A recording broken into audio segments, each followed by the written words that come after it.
Bora falar de futebol? Bom, de prima aqui, tá? A estreia do Palmeiras na temporada não preocupa. Eu sei que muita gente vai falar, mas o Palmeiras não jogou nada, o Palmeiras não entregou nada. Sim, mas só olhar para isso é ignorar vários outros fatores. Inclusive o calor, que muita gente me detonou nas redes sociais. E foi engraçado. Ah, tava calor pros dois. Eu vou explicar esse papo, tá? Mas a gente precisa olhar também ao redor, a gente precisa olhar para o contexto, enfim. Vamos mergulhar nesse tema agora? Antes, para quem tá chegando, meu nome é Rodrigo Fragoso, eu sou setorista do Palmeiras na TNT Esportes, então faz o seguinte, já se inscreve no canal aqui, deixa o seu like e deixa o seu comentário aí embaixo ao final do vídeo que eu vou ficar muito contente. Combinado? Então vamos lá, por que a estreia não preocupa? Por vários fatores. Quem se preocupou, olhou só para o jogo, para a performance, não há dúvida que o Palmeiras não teve uma boa performance nem defensiva nem ofensiva, não há dúvidas. Aí, quem olhou só para isso está sendo um pouco precoce e está ignorando outros fatores que eu vou citar agora. Para começar, o torcedor pode olhar para o lado e entender que, opa, tem resultados parecidos aqui, ou pelo menos performances parecidas aqui. O Água Santa, um time da 4ª divisão do futebol brasileiro, enfrentou o Red Bull Bragantino, um time de Série A que disputa Libertadores, assim como o Palmeiras. E o Água Santa venceu, jogando em Bragança Paulista. O Corinthians, que é um time de Série A, pegou o Guarani, que é um time de Série B, jogando dentro da Neoquímica Arena, venceu por 1-0 num golaço do Romero. Mas quem foi mais perigoso ao longo de todo o jogo? Quem mostrou mais conexões? Quem fez o goleiro adversário trabalhar mais? Foi o Guarani. Foi o Guarani.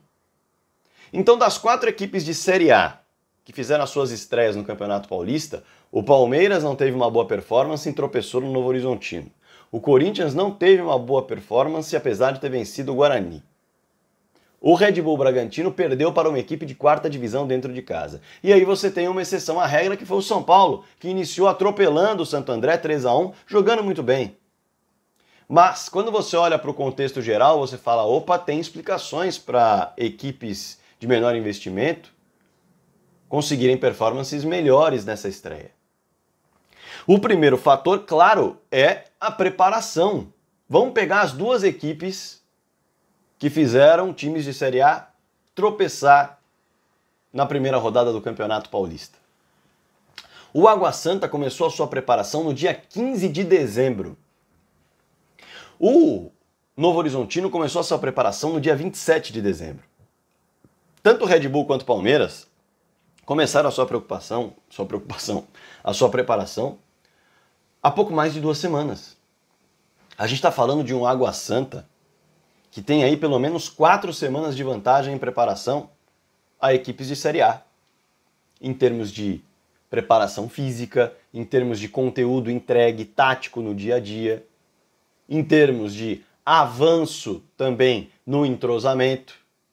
Porque vamos lembrar, mas vários times mudaram um pouco, o próprio Palmeiras, cara, você foi jogar 1 ano com seus amigos, vamos colocar no nosso ambiente aqui, e jogou toda semana uma peladinha ali por 1 ano. Chegou Natal, Ano Novo, chegou dezembro, janeiro, tal, você passou um mês e meio sem jogar. Cara, naturalmente as conexões se perdem. Você precisa retomar aquelas conexões em treinamento, em jogo. É muito natural que se perca. Não que você não vá lembrar de nada, mas não sai tudo como você conseguia no ano anterior. E nem tudo sai como seus companheiros conseguiam no ano anterior. É muito natural. Isso vale também para os profissionais, ainda mais num ambiente tão competitivo. Mas falando da parte física, faz muita diferença também você ter 2, 3, 4 semanas a mais. O próprio preparador do Red Bull Bragantino deu uma entrevista antes da temporada começar falando o seguinte: não esperem a equipe voando nos primeiros 4 jogos. É a partir do 5º que a coisa vai começar a andar. É muito natural que seja assim. As equipes do interior, conseguindo antecipar a preparação, elas chegam para a estreia num nível melhor do que as de Série A. E por isso conseguem equiparar forças. Por isso conseguem equilibrar esses confrontos. Porque as equipes de Série A estão no meio da pré-temporada nessa estreia de Campeonato Paulista. As equipes de Série A estão em 15, 16, 17 dias de pré-temporada. É metade. Faz diferença. E aí a gente tem que mergulhar num outro ponto, além da preparação física, que evidentemente faz diferença, além da entrega de conteúdo, em 15 dias é muito pouco, então o entrosamento se perde, as conexões se perdem, é muito natural que não saia tudo como esperado.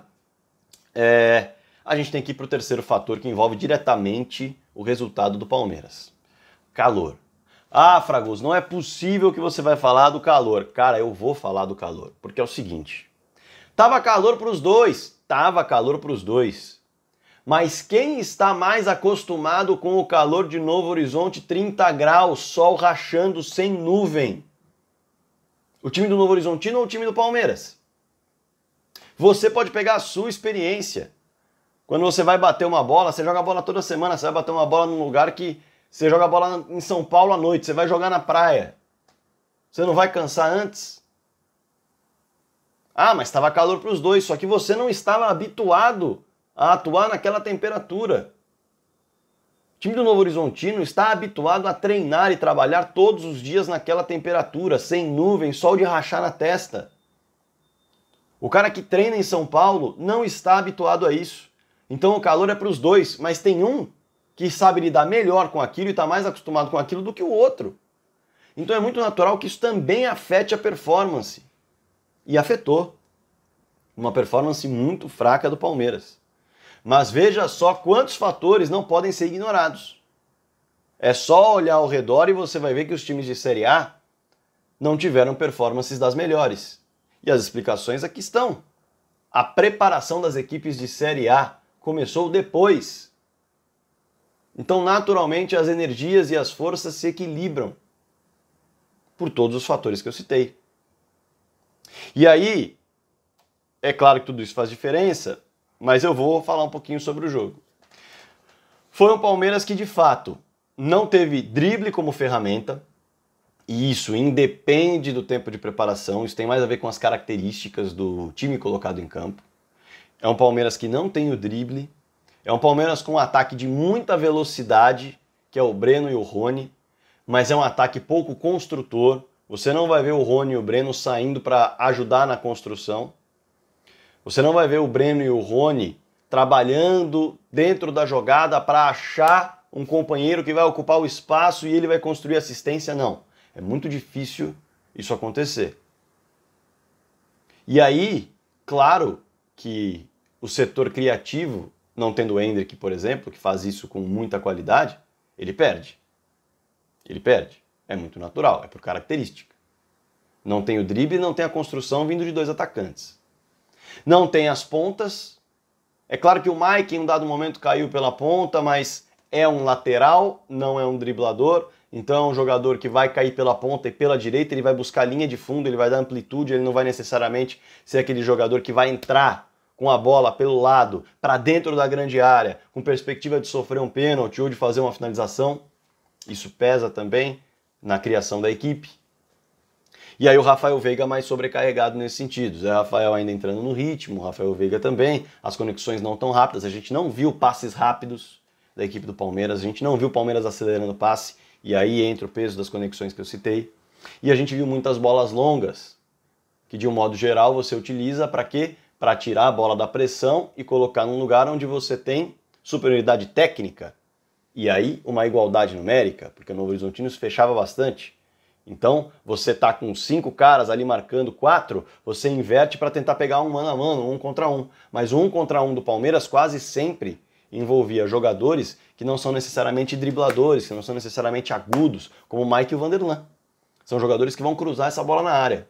E os cruzamentos não saíram legais. Poucos foram na direção certa. O Marcos Rocha acertou um na cabeça do Rafael Veiga e aí o Palmeiras conseguiu seu gol.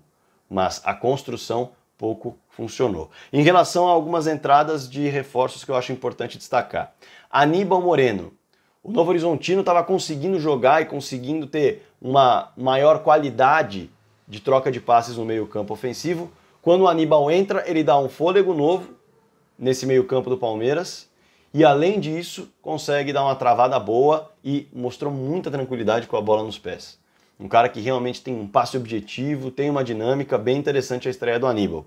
Bruno Rodrigues, em estreia, eu diria que chama a atenção a estreia dele por ele ter conseguido achar um bom passe para o Rony de maneira rápida e por ele ter conseguido atacar bem o espaço, acabou não conseguindo fazer o gol. Mas num time que pouco criou, ele apareceu criando uma jogada e ele apareceu finalizando uma jogada atacando espaço. Então, uma estreia que pode ser interessante. Mas o Bruno Rodrigues também não muda muito a característica desse ataque. Vamos ver como vai ser o comportamento nos próximos jogos com novas conexões. E o Caio Paulista, mais discreto pelo lado esquerdo, também não estava muito fácil de assistir a transmissão do lado esquerdo, onde estava a sombra, a qualidade da imagem não estava muito legal, e não deu para identificar muito o que o Caio poderia ter feito de melhor, mas foi bastante discreto. Fato é que são jogadores que também estão começando a sua temporada, em meio à pré-temporada, então é natural que não mostrem tanto como o próprio Palmeiras não mostrou. Mas a análise é de uma equipe que sofreu defensivamente. O Everton teve que trabalhar bastante, tanto em jogadas que vieram de finalizações de fora da área, quanto em jogadas que vieram por dentro, em contra-ataque principalmente.